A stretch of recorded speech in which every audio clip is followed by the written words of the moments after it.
All right, let's get right into it. You know how it goes. Between work and the kids and just the general chaos of life, it is so easy for even the most solid couples to start feeling, well, kind of distant. So today, we're going to walk through a simple framework for communication that can help you rebuild that connection one conversation at a time. It's this feeling that just kind of creeps up on so many of us, right? You're sharing a house, you're sharing a life, a calendar, but that spark, that real, deep connection, it can feel like it's fading away. If this sounds even a little bit familiar, I promise you, you are not alone. And the good news is, it's something that can absolutely be changed. And just to be super clear, we're not only talking about physical intimacy here, we're talking about emotional intimacy. I want you to think of this as the actual foundation of your entire relationship. It's that feeling of being truly seen and heard and just valued for exactly who you are. So how do we actually build this thing? Well, real intimacy isn't some kind of magic. It's a skill. And just like any other skill, it's something you can learn and practice. You build it block by block, starting with the most important one of all, creating a feeling of safety. So where do we start? It all begins right here. Before you can have any kind of open, vulnerable conversation, both of you have to feel safe. We're talking about psychological safety, that feeling where you know you can express yourself without any fear of being judged or made fun of. When you look at these principles, what really stands out is how simple they seem on the surface, but man, they become so powerful when you practice them consistently. It's really about approaching your partner with curiosity, kind of like you would a new friend, and validating how they feel by saying things like, you know what, I can totally see why you feel that way. That simple shift can change literally everything. This leads us right to one of the best tools for building that foundation, what the Gottman Institute calls love maps. All this is really is knowing the little things. What's stressing them out at work right now? Who is their best friend these days? What are their biggest dreams? See, a strong relationship is built on a strong friendship, and this is exactly how you keep it strong. Okay, so once we have that safe foundation in place, we can start adding some really practical tools to our communication toolkit. These are the skills you're going to use day in and day out to stay truly connected. We hear the term active listening thrown around all the time, but what does it actually mean? It's not just about staying quiet while the other person talks. It's about listening to understand, not just to cook up your reply or try to solve their problem. It's about being 100% present with them. So how do you do it?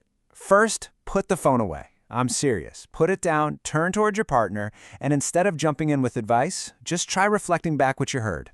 So it sounds like you felt really frustrated when your boss did that. It shows you're really truly engaged. Okay, now this slide, this is a total game changer. Just look at the power of I statements. The difference is huge, right?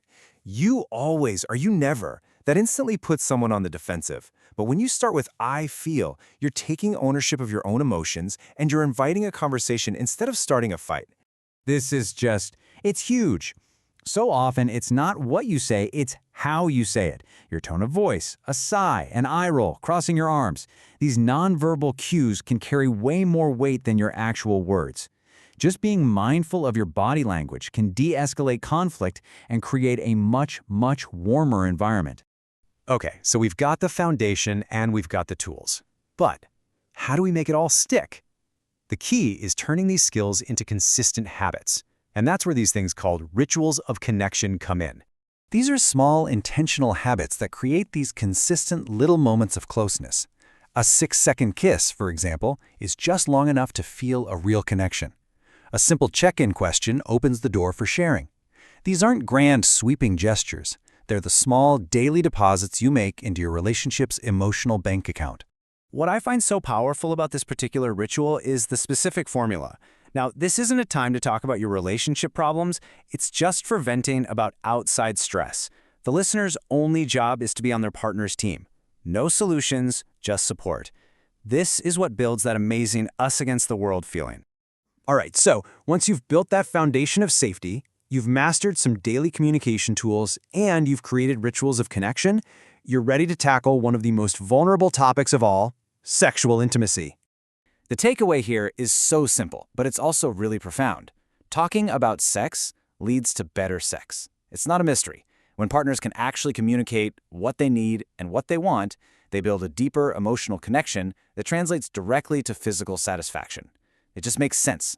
But let's be real for a second. This conversation can feel terrifying. For a lot of us, talking about our desires feels way more vulnerable than actually being physically naked with someone. We worry about being judged or rejected. This is why creating that safe space we talked about earlier is absolutely essential here. A really great, low-pressure way to start is with a tool like this one. Each partner can fill it out separately, and then you just compare notes.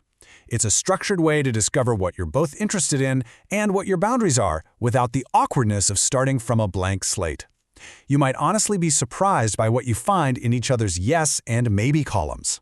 And if you're not sure how to even begin, these open-ended questions are perfect. Notice how they focus on feelings and safety and connection, not just on performance. Asking a question like, "When do you feel most connected to me?" can reveal so much more than just what happens in the bedroom. And let's be really, really clear about the goal here. The point of talking isn't to get your partner to agree to everything you want. It's to understand each other's worlds more deeply. And it is so critical to remember that consent is an ongoing conversation, not some kind of one-time contract. It can change at any time. So, we have covered a lot, from creating a safe space to building daily rituals. The question now is, what are you going to do with it? Don't try to do everything at once. Just pick one small thing. Maybe it's that 6-second kiss, or maybe it's just putting your phones away at dinner. What one small step can you take today to start building a deeper connection?